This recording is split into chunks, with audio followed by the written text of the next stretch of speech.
petit topo sur le remontage des amortisseurs de BMW E36.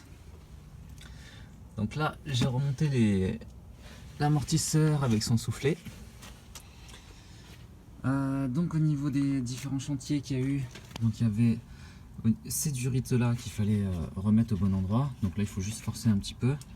Alors ce qu'il faut savoir, c'est que les amortisseurs de E36 ont un sens de montage. Donc sur les M3, quand on prend des Bilstein, c'est pour avoir un moyen mémotechnique là, c'est que cette structure là doit être côté arrière du véhicule. Donc elle sert à rien, normalement c'est pour la biellette de direction je pense, ou de bar stable, plus de direction je pense. Et du coup, sachant que la direction se fait directement sur le moyeu, donc ce truc là ne sert à rien. Donc c'est pour ça que là il est à vide. Toute la partie bar stable se fait sur cette petite biellette là. Donc là en haut on a du 17 avec potentiellement une petite clé qui peut se mettre ici. Donc derrière il y a un petit méplat là où on peut mettre une clé plate et tenir la rotule pendant qu'on serre l'écrou. Je pense qu'aussi il y a une empreinte, il doit y avoir une empreinte aussi, je suis pas sûr. Je pense pas qu'il y a une empreinte, donc le méplat il est fait pour ça. Donc voilà, petite biellette. Là ici c'est du 13, donc à maintenir de l'autre côté avec une clé de 13. En dessous c'est du 17 parce que j'ai eu à changer aussi le triangle. Donc moi j'ai mis un triangle directement de M3.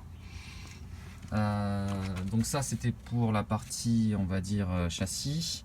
Ah si, il y a encore des choses, il y a du 17 aussi pour le maintien du triangle à ce niveau là.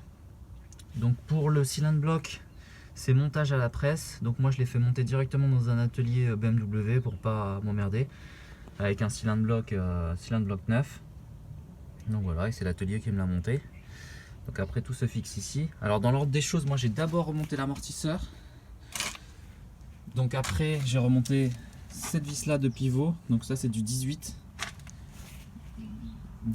Et en fait cette vis là de pivot vous permet de faire une articulation.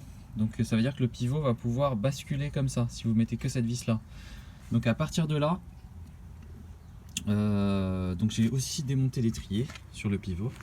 L'étrier je l'ai accroché directement au ressort d'amortisseur pour pouvoir avoir une suspension et ne pas tirer sur les câbles, sur toutes les flexibles. Et le fait de pouvoir démonter l'étrier, en fait ça donne un accès facile à tout ce qui va être serrage en fait en bas de cet écrou là. Donc voilà, au niveau de l'accessibilité c'est beaucoup plus simple quand il n'y a pas l'étrier. À partir du moment où on a remonté juste cette vis là de 18, donc on peut faire un effet pivot, et avec l'effet pivot on va avoir accès en fait à, voilà, parce que vous voyez que c'est dans l'axe. Donc ça c'est la rotule de direction, mais il y a l'autre qui est derrière. Voilà, cette rotule là de triangle de suspension là, celle-là, en fait vous voyez que le débattement il est vraiment très juste. Donc du coup, sans monter ces vis là de l'amortisseur, les vis basses du pivot, ça permet de pouvoir faire un angle comme ça, de déplacer quand on a juste la vis du haut là, de faire un angle hop comme ça ouvert au niveau de cette vis là de triangle, et qui permet de placer une petite empreinte 7, donc c'est du 7 il me semble, hein. Donc en hexa au milieu de la vis pour pouvoir tourner l'écrou, parce que là ici j'ai aucune place pour pouvoir le faire.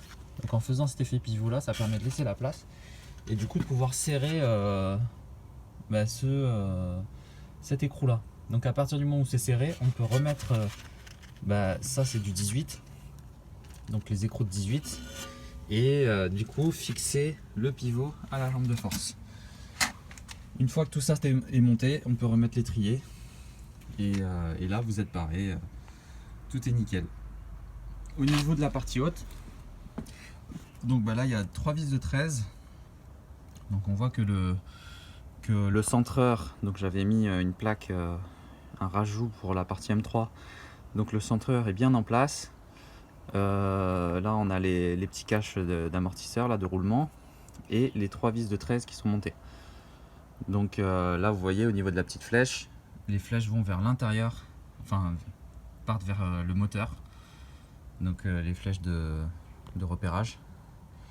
Voilà, et de toute façon je pense qu'on peut pas monter, on peut pas faire tourner comme on veut l'amortisseur parce que les 3 vis ne correspondent plus après.